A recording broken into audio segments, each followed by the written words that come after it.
Sculpting hairs is not only about volumes, and this thing I learned a few years back. When I used to sculpt hairs, it was like put a lot of volumes and it will look good. No, it's not like that. So in this video, I'll just show you what I learned over these years for sculpting hair. So let's get into the video. So from the beginning itself, I just focused on the silhouette. So for that, I just went to the base of this hair, started changing the silhouette and smooth out the whole area. See, sculpting hairs, it's not about only adding details, only adding volumes. You just have to understand the overall silhouette of things. See, silhouette is the most important thing, which I found out that in the beginning, if you are not adding proper silhouette,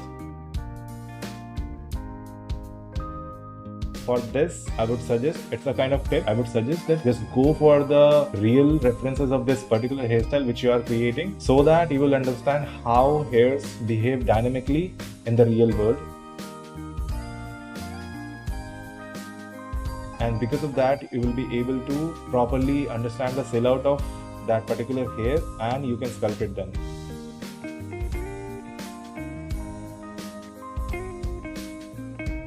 So here I was just changing out the silhouettes with move brush and smoothing it out with clay builder brush. Then later on I defined some major chunks, some major volumes which I wanted to have. I won't be doing the full voiceover of this video. I'll be making it fast forward in most of the parts.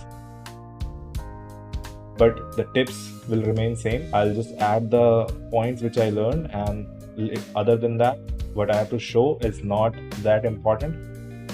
I just want to tell that these important things are there if you are sculpting hairs, or as a matter of fact, if you are sculpting any character or anything, silhouette and the readability which comes with the silhouette, if those things are there in your sculpt, it will automatically 60% will look good. After that, we'll add few more stuff.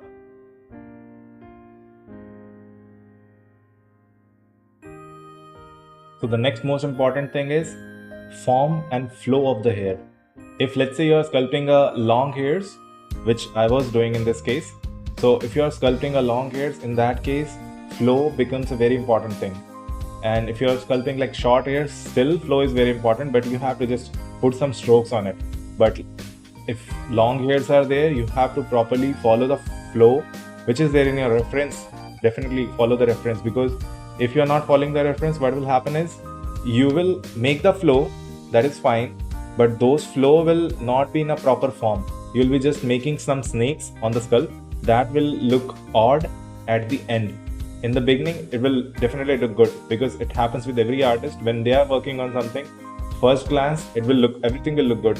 But if you get some feedbacks, you will get 100 feedbacks. So don't make that mistake of just adding details and all in the beginning itself. Just go to your reference, properly observe it, and then define the flow according to your reference.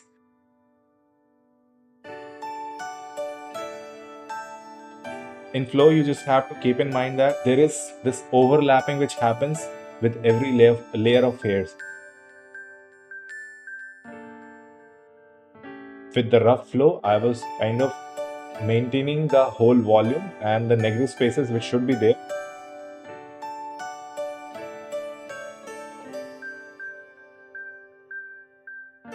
All the things works with the first thing, which is silhouette, but later on, but these extra points will add some forms and details on top of it. Silhouettes will make your sculpt or make your character to read properly from a distance. But if you are going closer to it, you will notice the flow. You will notice the forms. You will notice the negative spaces. You will notice the details on it. The second important point was to get the proper flow of the hair.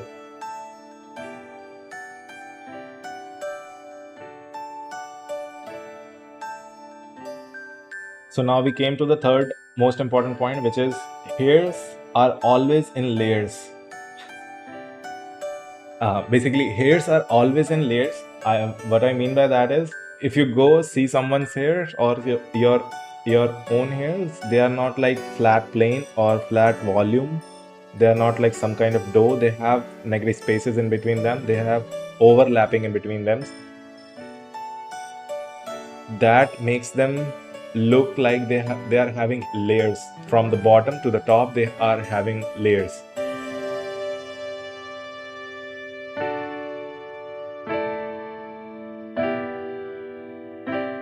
Like in real, we have hairs on our whole scalp. It's not like we are growing hair from a certain area, then certain next area. But in 3D, we can't do the sculpting in that way.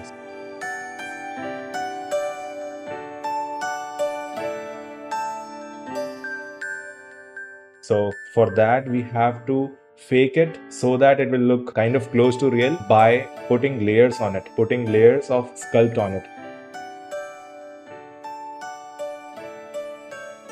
What I did in this case was I started working from the bottom, which was this whole volume, which I corrected.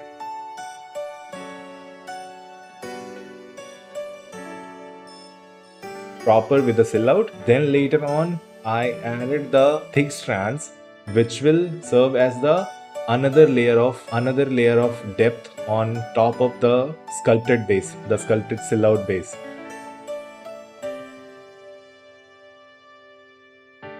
On that sill out base, I made sure that I will mark out the rough flow of the hair so that I can break that flow in the later layers.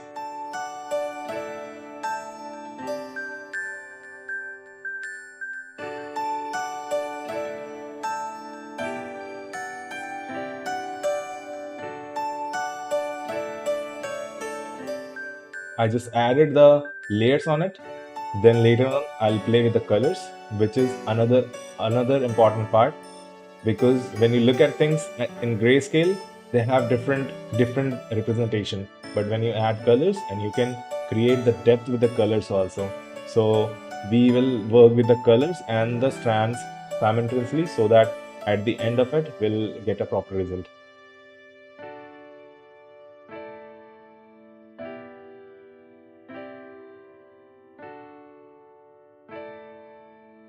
This hair correction process took me almost 10 to 11 hours, and in that, most amount of the time went into the placement of these strands. See, putting strands and putting a lot of strands doesn't make your hairs look good. That is just a closer part of thing. But if those hairs or the scalp, it's not reading properly from the distance, then there's no point in adding those small strands. So just make sure to work in steps. Just work on the first step first, then later on define the stuff. Not like adding details. Adding details is not important. You can hear it from any 3D artist. Adding details is not important. Just make the things properly readable and fill out forms, those things. Then later on you can go to the details. Detail is the end part. That is just a cherry on the cake. If the cake is not good, there's no point of having a cherry.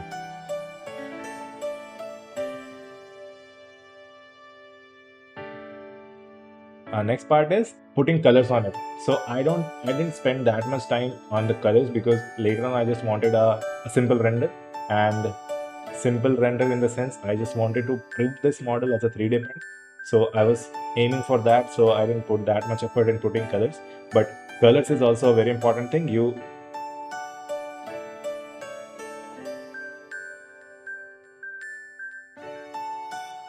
can play with the colors, and which will help you to make the sculpt having look like they have more depth or more detail.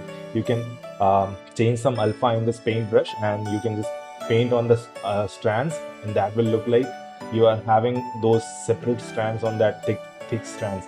So you can try experimenting those things. I didn't go in that much detail in this. I'll show you the renders now.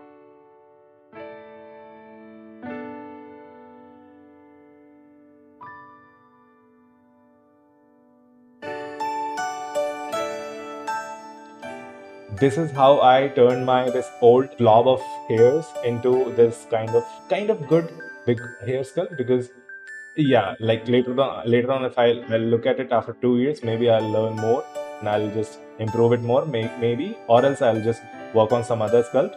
Yeah, so this was it for this video.